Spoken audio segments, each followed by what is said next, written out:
हमारे सितारगंज आश्रम के पीछे एक पंजाबी लोगों का गांव है, वहाँ पर मैं गया उस गांव में प्रार्थना के लिए।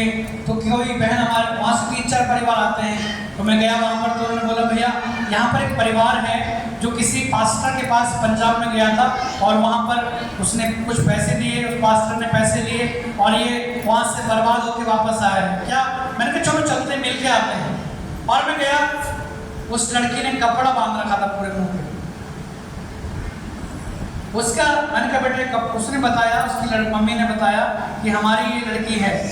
फिर उसने कपड़ा हटाया तो उसके चेहरे में देख नहीं पा रहा था, उसके चेहरे पूरे में गड्ढे गड्ढे थे। क्या था? उसको एक ऐसी समस्या थी कि उसका मांस जो है कट कट के गिरता था और उसका चेहरा देखने लायक नहीं था। और उसने जो है बहुत सारे तंत्र मंत्र में, बहुत सारे झाड़ फूक में, बहुत सारे कुछ पास्टरों के पास भी गए, अपने घर में बहुत सारा पाठ भी कराया, सब कुछ कराया, फायदा नहीं हुआ।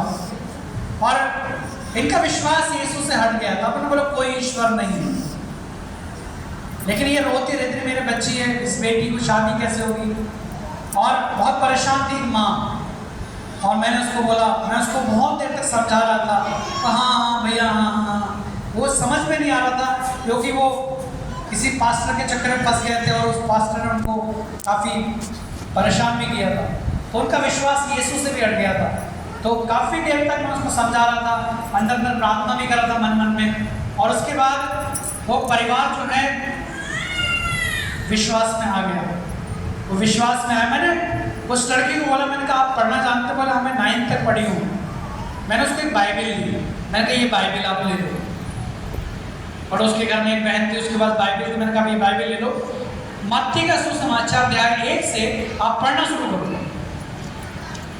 और मैंने उसको विश्वास के बारे में, वचन के बारे में बहुत सारी बातें उसको बताई कि वचन कितना शक्तिशाली है।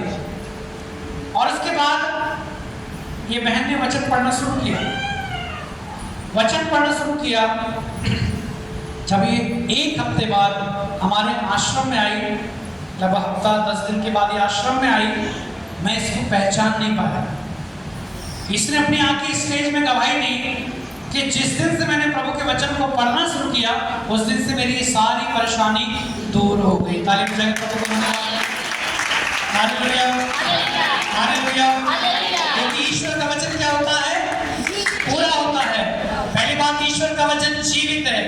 ईश्वर का वचन जीवित है। दूसरी बात, ईश्वर का वचन क्या होता है? ईश्वर का वचन